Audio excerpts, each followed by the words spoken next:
ಶುಕ್ಲಾಂಬರಧರಂ ವಿಷ್ಣುಂ ಶಶಿವರ್ಣಂ ಚತುರ್ಭುಜಂ ಪ್ರಸನ್ನವದನಂ ಧ್ಯಾಯೇ ಸರ್ವವಿಘ್ನೋಪಶಾಂತಯೇ ಅಗಜಾನನ ಪದ್ಮಾರ್ಕಂ ಗಜಾನನ ಭಾನ್ನಿಶಮನೇಕದಂತಭಕ್ತಾನಾಂ ಏಕದಂತಮುಪಾಸ್ಮಹೇ ರಾಮಾಯ ರಾಮಭದ್ರಾಯ ರಾಮಚಂದ್ರಾಯ ವೇದಸೇ ರಘುನಾಥಾಯ ನಾಥಾಯ ಸೀತಾಯ ಪತೇ ನಮಃ ಜಾನಕಿ ರಾಮ ಪಟ್ಟಾಭಿರಾಮ ಶ್ರೀರಾಮ ರಾಮ ರಾಮತಃ ಶ್ರೀಮದ್ಮಃ ರಾಮಚಂದ್ರ ಸ್ವಾಮಿನೇ ನಮಃ ಮಹಾಲಕ್ಷ್ಮೀ ಚ ವಿದ್ಮಹೇ ವಿಷ್ಣುಪತ್ತೈ ಚ ಧೀಮಹಿ ತನ್ನೋ ಲಕ್ಷ್ಮಿ ಪ್ರಚೋದಯಾತ್.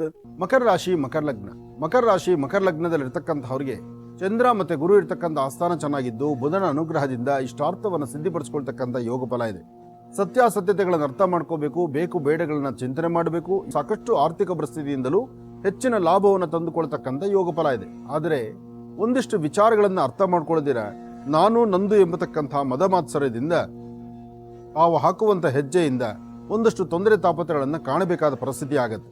ಇಲ್ಲಿ ಸಾಧ್ಯವಾದಷ್ಟು ಮಟ್ಟಿಗೆ ಎಷ್ಟೇ ಜ್ಞಾನವಂತರಾದರೂ ಎಷ್ಟೇ ಬುದ್ಧಿವಂತರಾದರೂ ನಾನು ನಂದು ಎಂಬತಕ್ಕಂಥ ಮದಮಾತ್ಸರ್ಯ ಬಂದ್ಬಿಟ್ರೆ ನಿಮಗೆ ಯಾವ ಕೆಲಸಗಳು ಅನುಕೂಲ ಆಗೋದು ಬಹಳ ಕಷ್ಟ. ಅದಕ್ಕಾಗಿ ನೀವು ಮಾಡಬೇಕಾದ್ದು ಮೊದಲು ನಿಮ್ಮ ಕುಲದೇವರನ್ನ ಪ್ರಾರ್ಥನೆ ಮಾಡಿ, ಮನೆಯಲ್ಲಿರ್ತಕ್ಕಂಥ ಮಾತಾಪಿತೃಗಳಿಗೆ ನಮಸ್ಕಾರ ಮಾಡಿ, ಜೊತೆಗೆ ಹತ್ತಿರದಲ್ಲಿ ಎಲ್ಲಾದರೂ ಒಂದು ಬನ್ನಿ ವೃಕ್ಷ ಇದ್ರೆ ಆ ಬನ್ನಿ ವೃಕ್ಷಕ್ಕೆ ಹೋಗಿ 11 ಪ್ರದಕ್ಷಿಣೆ ಮಾಡಿ ಬನ್ನಿ ವೃಕ್ಷದ ಮುಂಭಾಗದಲ್ಲಿ ಒಂದು ದೀಪವನ್ನು ಹಚ್ಚಿ ನಮಸ್ಕಾರ ಮಾಡೋದ್ರಿಂದ ಸಾಕಷ್ಟು ಲಾಭವನ್ನ ಮಕರ ರಾಶಿಯವರು ಸಿದ್ಧಿಪಡಿಸ್ಕೊಳ್ತೀರಿ. ಗುರುವಿನ ಅನುಗ್ರಹ ಇದೆ, ಆರ್ಥಿಕ ಪರಿಸ್ಥಿತಿಯಲ್ಲಿ ಸ್ವಲ್ಪ ಮಟ್ಟಿಗೆ ಅನುಕೂಲ ಆಗ್ತಾ ಇದೆ, ತಾವು ಅಂದುಕೊಂಡಿದ್ದಕ್ಕಿಂತ ಹೆಚ್ಚಿನಾಗಿ ಲಾಭವನ್ನ ಸಿದ್ಧಿಪಡಿಸ್ಕೊಳ್ತಕ್ಕಂಥ ಯೋಗ ಫಲ ಇದೆ. ಈ ವೃತ್ತಿಯಲ್ಲಿ ಅಭಿವೃದ್ಧಿಯನ್ನು ಕಾಣುವಂತ ಅದೃಷ್ಟವೂ ನಿಮ್ಮದಾಗತ್ತೆ. ನೀವು ಮಾಡಬೇಕಾಗಿರ್ತಕ್ಕಂಥ ನಿಮ್ಮ ವ್ಯಾಪಾರ ವ್ಯವಹಾರ ವೃತ್ತಿ ಧರ್ಮದ ಅಭಿವೃದ್ಧಿ, ಇದಕ್ಕಾಗಿ ನಿಮ್ಮ ಚಿಂತನೆ ಏನ್ ಮಾಡಬೇಕು, ನೀವು ಏನೇ ಕೆಲಸ ಮಾಡಿದ್ರೂ ತಾಳ್ಮೆಯಿಂದ ವರ್ತನೆ ಮಾಡೋದಾಗಬೇಕು. ಹಾಗೆ ವ್ಯಾಪಾರ ವ್ಯವಹಾರಗಳ ಕಡೆ ಗಮನ ಕೊಡಬೇಕು. ಹಾಗೆ ನಿಮ್ಮ ಕೆಲಸ ಕಾರ್ಯಗಳಲ್ಲಿ ಸಾಕಷ್ಟು ಬದಲಾವಣೆಯನ್ನು ತಂದುಕೊಳ್ಬೇಕು. ಒಂದಲ್ಲ ಒಂದು ತರಹ ಸಮಸ್ಯೆಗಳು ಕಷ್ಟಗಳಂತಕ್ಕಂಥದ್ದು ಇತ್ತೀಚಿನ ದಿನಗಳಲ್ಲಿ ನೋಡ್ಕೊಂಡು ಬರ್ತಾನೆ ಇದ್ದೀರಿ. ಇದು ನಿಮ್ಮ ಗ್ರಹಸ್ಥಿತಿಗಳಾಗಿರ್ಬೋದು, ಮಾನಸಿಕವಾದಂತಹ ಒತ್ತಡ ಆಗಿರ್ಬೋದು, ಅಥವಾ ಸುತ್ತಮುತ್ತ ಪರಿಸರದಲ್ಲಿ ನಿಮಗೆ ಸಿಗ್ತಿರ್ತಕ್ಕಂಥ ಒಂದಷ್ಟು ಅಚಾತುರ್ಯದ ಸನ್ನಿವೇಶಗಳಾಗಿರ್ಬೋದು. ಇದೆಲ್ಲಕ್ಕೂ ಸಹಿತ ತಡೆಯುವ ಶಕ್ತಿ ಯಾರು ಕೊಡಬೇಕು? ಸೀತೆಯಷ್ಟು ಸಹನೆ ನಿಮಗಿರಬೇಕು. ಅದಕ್ಕೋಸ್ಕರ ಸೀತಾಮಾತೆಯ ಪ್ರಾರ್ಥನೆ ಅಂತ ಹೇಳಿದೆ. ಹಾಗೆ ಸಾಧ್ಯವಾದರೆ ನಿಮ್ಮ ಪ್ರಾಂತ್ಯದಲ್ಲಿ ಸುತ್ತಮುತ್ತ ಪ್ರಾಂತ್ಯದಲ್ಲಿ ಎಲ್ಲಾದರೂ ಒಂದು ಬೇವಿನ ವೃಕ್ಷ ಇದ್ದರೆ ಆ ಬೇವಿನ ವೃಕ್ಷದ ಹತ್ರ ಒಂದು ದೀಪ ಹಚ್ಚಿ ನಮಸ್ಕಾರ ಮಾಡಿ, ಹಸ್ತದ ಮಧ್ಯಭಾಗದಲ್ಲಿ ಕೆಂಪು ಗಂಧವನ್ನು ಹಚ್ಚಿದ್ರೆ ನಿಮ್ಮಲ್ಲಿರ್ತಕ್ಕಂಥ ನಿಮಗೆ ಎದುರಾಗುವಂತಹ ಒಂದಷ್ಟು ದೋಷಗಳಿಂದ ಕಷ್ಟಗಳಿಂದ ಬೇಗ ಹೊರಗಡೆ ಬರ್ತೀರಿ.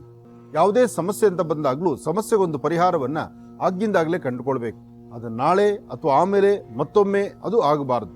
ಅದರಿಂದ ಒಳಿತನ್ನ ಸಿದ್ಧಿಪಡಿಸ್ಕೊಳ್ತೀನಿ. ಹಣಕಾಸಿನ ವಿಚಾರದಲ್ಲಿ ಸ್ವಲ್ಪ ಜೋಪಾನ. ಯಾವುದೇ ಒಂದು ಲೇವಾದೇವಿ ಮಾಡಬೇಕಾದ್ರೂ ಯಾವುದೇ ಒಂದು ವ್ಯವಹಾರಗಳು ಮಾಡಬೇಕಾದ್ರೂ ಅನುಭವಸ್ಥರ ಮಾತು ಬೇಕು. ಅಥವಾ ನಿಮಗೆ ಅಂತ ಯಾರು ಹಿರಿಯರ ಜೊತೆಯಲ್ಲಿದ್ದು ನಿಮ್ಮನ್ನ ನಡೆಸ್ತಿರ್ತಾರೋ, ಅಥವಾ ನಿಮ್ಮ ಕಷ್ಟಗಳಿಗೊಂದು ಪರಿಹಾರವನ್ನ ಕಂಡುಕೊಳ್ಬೇಕು ಅಂತಿರ್ತಾರೋ, ಅಥವಾ ನಿಮಗೇನಾದ್ರೂ ಸರಿಯಾದಂತಹ ಒಂದು ಮಾರ್ಗಸೂಚಿಯನ್ನು ತೋರಿಸ್ತಿರ್ತಾರೋ ಅಂತಹವರಿಗೆ ಸರಿಯಾದ ಮಾರ್ಗದಲ್ಲೇ ಅನುಕೂಲ ಆಗಬೇಕು. ನ್ಯಾಯಸ್ಥಾನದಲ್ಲಿ ಏನಾದ್ರು ಕೆಲಸಗಳಿದ್ದು ನ್ಯಾಯಸ್ಥಾನಕ್ಕೆ ಸಂಬಂಧಪಡ್ತಕ್ಕಂಥ ವ್ಯವಹಾರಗಳು ನಿಮ್ಮದಾಗಿದ್ರೆ ಒಂದು ಸಂತೋಷ ಸಂಭ್ರಮದಿಂದ ನಿಮ್ಮ ಕೆಲಸಗಳನ್ನು ಸಿದ್ಧಿಪಡಿಸ್ಕೊಳ್ತೀರಿ. ಭಗವಂತ ಕೊಟ್ಟಾಗ ಮಾತ್ರ ಇದೆಲ್ಲವೂ ಲಾಭ ಸಿಗ್ತಕ್ಕಂಥದ್ದು. ಹಾಗೆ ವಿದ್ಯಾರ್ಥಿಗಳು ಸಾಧ್ಯವಾದಷ್ಟು ಉತ್ತರಾಭಿಮುಖವಾಗಿ ಕೂತು ಓದೋದ್ರಿಂದ ಸಾಕಷ್ಟು ಲಾಭವನ್ನು ತಂದುಕೊಳ್ತೀರಿ. ಆದಿತ್ಯಾದಿ ನವಗ್ರಹಗಳನ್ನೂ ಪ್ರಾರ್ಥನೆ ಮಾಡಬೇಕು. ಕುಜಾನುಗ್ರಹಕ್ಕೂ ಸಹಿತ ನೀವು ದರ್ಶನಕ್ಕೆ ಹೋಗಿ ಬರತಕ್ಕಂಥದ್ದು ಬಹಳ ಒಳ್ಳೆಯದು. ಯಾಕೆಂದ್ರೆ ಒಂದಷ್ಟು ಹೊಟ್ಟೆಗೆ ಸಂಬಂಧಪಟ್ಟ ಸಮಸ್ಯೆಗಳು ಮತ್ತು ಬೆನ್ನಿಗೆ ಸಂಬಂಧಪಟ್ಟ ಸಮಸ್ಯೆಗಳು ಅಥವಾ ಚರ್ಮಕ್ಕೋ ಅಥವಾ ನರನಾಡಿಗಳಿಗೋ ಸಂಬಂಧಪಟ್ಟ ಸಮಸ್ಯೆಗಳನ್ನು ಬಾಧಿಸುತ್ತೆ. ನಿಮಗೆ ಹೇಳುವಂತವರು ಮಾರ್ಗದರ್ಶಕರು ಸಾಕಷ್ಟು ಜನ ಮುಂದೆ ಬರ್ತಾರೆ. ಅವರ ಮಾತಿನಂತೆ ನಡೆದ್ರೆ ಮತ್ತಷ್ಟು ಲಾಭವನ್ನು ತಾವು ಸಿದ್ಧಿಪಡಿಸ್ಕೊಳ್ಬಹುದು. ಆದರೆ ವೃತ್ತಿಯಲ್ಲಿ ಒಂದು ಅಭಿವೃದ್ಧಿ ಬೇಕು. ಏನೇ ಮಾಡಬೇಕಾದ್ರೂ ಒಳ್ಳೆ ಮನಸ್ಸಿನಿಂದ ಮಾಡಬೇಕು. ನಿಮ್ಮ ಮನಸ್ಸಲ್ಲಿರ್ತಕ್ಕಂಥ ದ್ವಂದ್ವ ನಿಲುವನ್ನ, ಆ ದ್ವಂದ್ವ ಚಿಂತನೆಯನ್ನ ದೂರ ಮಾಡಿದ್ರೆ ಎಲ್ಲಾ ಫಲಗಳನ್ನು ನೀವು ನಿಮ್ಮದಾಗಿಸ್ಕೊಳ್ಬಹುದು. ಅದರಲ್ಲಿ ಸ್ವಲ್ಪ ಮಟ್ಟಿಗೆ ನೆಮ್ಮದಿ ಅನ್ಸುತ್ತೆ. ಒಂದಷ್ಟು ಮಾನಸಿಕವಾದಂತಹ ಒಂದಷ್ಟು ಗರ್ಭಕ್ಕೆ ಸಂಬಂಧಪಟ್ಟ ಸಮಸ್ಯೆಗಳು ಎದುರಾಗಬಹುದು. ಆದಷ್ಟು ಎಚ್ಚರಿಕೆ ಇರಲಿ, ಜೋಪಾನ ಇರಲಿ. ಶುಕ್ರನ ಅನುಗ್ರಹದಿಂದ ಇಷ್ಟಾರ್ಥವನ್ನು ಸಿದ್ಧಿಪಡಿಸ್ಕೊಳ್ಬಹುದು. ಆರ್ಥಿಕ ಪರಿಸ್ಥಿತಿಯನ್ನ ಅಭಿವೃದ್ಧಿಪಡಿಸ್ಕೊಳ್ಬಹುದು. ಮನಸ್ಸಲ್ಲಿ ಶಾಂತಿ ನೆಮ್ಮದಿಯನ್ನು ತಂದುಕೊಳ್ಬಹುದು. ವ್ಯಾಪಾರ ವ್ಯವಹಾರಗಳ ಕಡೆ ಗಮನ ಕೊಡಬೇಕು. ಯಾವುದೇ ಕೆಲಸ ಮಾಡಬೇಕಾದ್ರೂ ಸ್ವಲ್ಪ ತಾಳ್ಮೆಯಿಂದ ವರ್ತನೆ ಮಾಡಬೇಕು.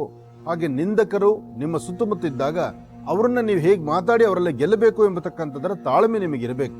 ಯಾಕೆಂದ್ರೆ ತಾಳ್ಮೆಯನ್ನ ಕಳ್ಕೊಂಡ್ರೆ ಯಾವ ಕೆಲಸವೂ ಆಗುವುದಿಲ್ಲ.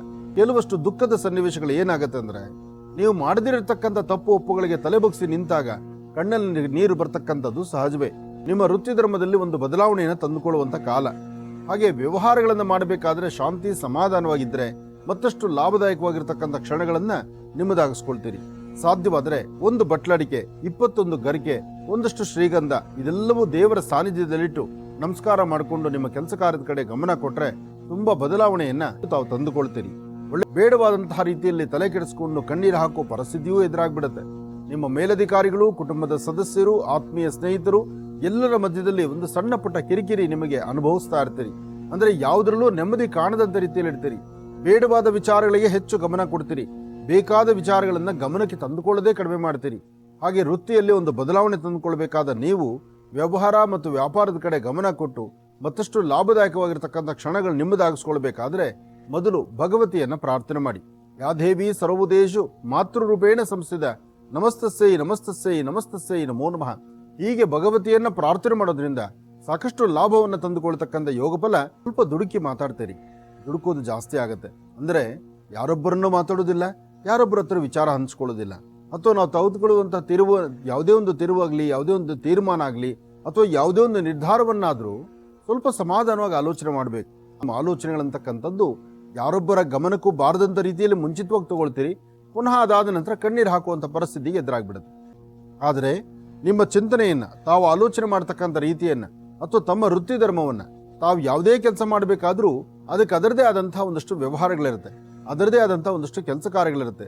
ಆ ಕೆಲಸ ಕಾರ್ಯಗಳನ್ನ ಸಮಂಜಸವಾಗಿ ಇಲ್ದಿದ್ರೆ ತೊಂದರೆ ಎಂಬತಕ್ಕಂಥದ್ದು ಕಟ್ಟಿಟ್ಟ ಬುತ್ತಿ ಆಗುತ್ತೆ. ಇದಕ್ಕಾಗಿ ತಾಯಿ ದುರ್ಗಾ ಪರಮೇಶ್ವರಿಯ ಪ್ರಾರ್ಥನೆ ಮಾಡಬೇಕು. ಓಂ ದುಂ ದುರ್ಗಾಯಿ ನಮಃ ಅಂತಲೂ ಹೇಳಬೇಕು. ಹಾಗೆ ಸಾಧ್ಯವಾದರೆ ಯಾರಾದರೂ ಹಿರಿಯ ಮುತ್ತೈದರಿಗಾಗ್ಲಿ ಅಥವಾ ಸಣ್ಣ ಪುಟ್ಟ ಹೆಣ್ಣು ಮಕ್ಕಳಿಗಾಗ್ಲಿ ಒಂದಿಷ್ಟು ತಿಂಡಿ ತಿನಿಸನ್ನು ಕೊಟ್ಟರೊಂದು ಪ್ರಾರ್ಥನೆ ಮಾಡಿದ್ರೆ ಖಂಡಿತ ಒಳಿತನ್ನ ಸಿದ್ಧಿಪಡಿಸ್ಕೊಳ್ತೀರಿ. ಆರೋಗ್ಯದ ಕಡೆ ಗಮನ ಕೊಡಬೇಕು, ಹಣಕಾಸಿನ ಕಡೆ ಎಚ್ಚರಿಕೆ ಇರಬೇಕು, ವೃತ್ತಿಯಲ್ಲಿ ಅಭಿವೃದ್ಧಿ ಕಾಣಬೇಕು, ಫಲಾಫಲಗಳನ್ನು ಸಿದ್ಧಿಪಡಿಸ್ಕೊಳ್ತಕ್ಕಂಥ ಯೋಗ ಫಲ ನಿಮ್ಮದಾಗಬೇಕು. ಯಾವುದೇ ವೃತ್ತಿ ಧರ್ಮದವರಾದರೂ ತಮ್ಮ ಮನಸ್ಸು ಏನು ಹೇಳುತ್ತೋ, ತಾವು ಹೇಗೆ ನಡ್ಕೊಳ್ಬೇಕಾಗಿದೆಯೋ, ಯಾವುದನ್ನು ಹೇಗೆ ನೀವು ಸ್ವಾಗತಿಸಬೇಕಾಗಿದೆಯೋ ಅದನ್ನು ಅದೇ ತರ ನಡ್ಕೊಳ್ಬೇಕಾಗತ್ತೆ. ಯಾವುದೇ ಹಣಕಾಸಿನ ಟ್ರಾನ್ಸಾಕ್ಷನ್ ಮಾಡಬೇಕಾದ್ರೂ, ಯಾವುದೇ ವ್ಯವಹಾರ ಮಾಡಬೇಕಾದ್ರೂ ಹಿರಿಯರ ಮಾತಿನಂತೆ ಕೂತ್ಕೊಂಡು ಆಲೋಚನೆ ಮಾಡತಕ್ಕಂಥದ್ದು ಬಹಳ ಉತ್ತಮ. ಹಾಗೆ ವ್ಯಾಪಾರ ವ್ಯವಹಾರದ ಕಡೆ ಮತ್ತಷ್ಟು ಲಾಭವನ್ನು ಗಳಿಸ್ತೀರಿ. ಸಣ್ಣ ಸಣ್ಣ ವಿಚಾರಕ್ಕೂ ಸಹಿತ ಮೂಗಿನ ಕೋಪವನ್ನು ಬಿಟ್ಟು ಹಸನ್ಮುಖಿಯಾಗಿ ನಗನಗ್ತಾ ಇದ್ರೆ ಎಂತಹ ಅಸಾಧ್ಯವಾದನ್ನಾದರೂ ಸಾಧನೆ ಮಾಡ್ಕೊಳ್ತೀರಿ. ವ್ಯಾಪಾರದಲ್ಲಾಗ್ಲಿ, ವ್ಯವಹಾರಗಳಲ್ಲಾಗ್ಲಿ, ಕೆಲಸ ಕಾರ್ಯಗಳಲ್ಲಾಗ್ಲಿ ತಾವು ಅಂದುಕೊಂಡಿದ್ದು ಸಾಧನೆ ಆಗಬೇಕು. ಆದರೆ ಯಾವುದೊಂದು ವಿಚಾರವನ್ನು ಸಾಧನೆ ಮಾಡ್ಕೊಳ್ಳಿಕ್ಕೆ ಆಗದಂತ ರೀತಿಯಲ್ಲಿದ್ದೀರಿ. ಯಾವುದೊಂದು ವ್ಯವಹಾರಗಳು ಪರಿಪೂರ್ತಿ ಆಗದಂತ ರೀತಿಯಲ್ಲಿದೆ. ಪ್ರತಿ ಬಾರಿಯೂ ಯಾವ್ದಾದ್ರು ಒಂದು ಸಮಸ್ಯೆಯಲ್ಲಿ ಸಿಲುಕೊಳ್ತಾ ಇದ್ದೀರಿ. ಆಡುವ ಮಾತು, ಮಾಡುವ ಕೆಲಸ, ಜೊತೆಗೆ ಯಾವ ಪರಿಸರದಲ್ಲಿದ್ದೀರಿ, ಆ ಪರಿಸರದಲ್ಲಿ ತಾವು ಹೇಗೆ ನಡ್ಕೊಳ್ಬೇಕು ಅದೆಲ್ಲವನ್ನು ಯೋಚನೆ ಮಾಡಿ ನಡಿಬೇಕಾಗತ್ತೆ. ಉಚಿತವಾಗೋ ಅಥವಾ ನಿಮಗೆ ಯಾವುದೋ ಅನುಕೂಲವಾಗೋ ಅಥವಾ ನಿಮಗೆ ಯಾವುದೋ ಒಂದು ಬೇರೆ ತರ ಮಾರ್ಗದಲ್ಲೋ ಏನೋ ಒಂದು ವಸ್ತು ಸಿಗುತ್ತೆ, ಬರುತ್ತೆ ಅಂತ ನಂಬೋದಕ್ಕಿನ್ನ ನಿಮ್ಮ ಶ್ರಮದಿಂದ ಬರ್ತಿದೆ ಅಂತ ನಂಬಿ ಅದನ್ನು ಆದಷ್ಟು ಬೇಗ ಕಾರ್ಯಸಿದ್ಧಿ ಮಾಡ್ಕೊಳ್ತಕ್ಕಂಥದ್ದು ಬಹಳ ಉತ್ತಮ. ಅಶ್ವತ್ಥ ಪ್ರಾರ್ಥನೆ ಮಾಡ್ತಕ್ಕಂಥದ್ದು ಬಹಳ ಉತ್ತಮ. ಮೂಲತೋ ಬ್ರಹ್ಮರೂಪಾಯ ಮಧ್ಯಾಂತೋ ವಿಷ್ಣುರೂಪಿಣಿ ಅಗ್ರದಂ ಶಿವರೂಪಾಯ ವೃಕ್ಷರಾಜಾಯಿತೇ ನಮಃ. ಅಶ್ವತ್ಥನಾರಾಯಣನ ವೃಕ್ಷಕ್ಕೆ ಬಂದು 11 ಪ್ರದಕ್ಷಿಣೆ ಮಾಡಿ ಆ ವೃಕ್ಷದ ಬುಡದಲ್ಲಿರ್ತಕ್ಕಂಥ ಮೃತ್ತಿಗೆ ಪ್ರಸಾದ ಮಣ್ಣನ್ನು ಒಂಚೂರು ಹಣೆಗಚ್ಕೊಳ್ಳೋದ್ರಿಂದ ಸಾಕಷ್ಟು ಲಾಭವನ್ನ ಸಿದ್ಧಿಪಡಿಸ್ಕೊಳ್ತೀರಿ. ಒಳ್ಳೆಯದಾಗ್ಲಿ, ಶುಭವಾಗ್ಲಿ.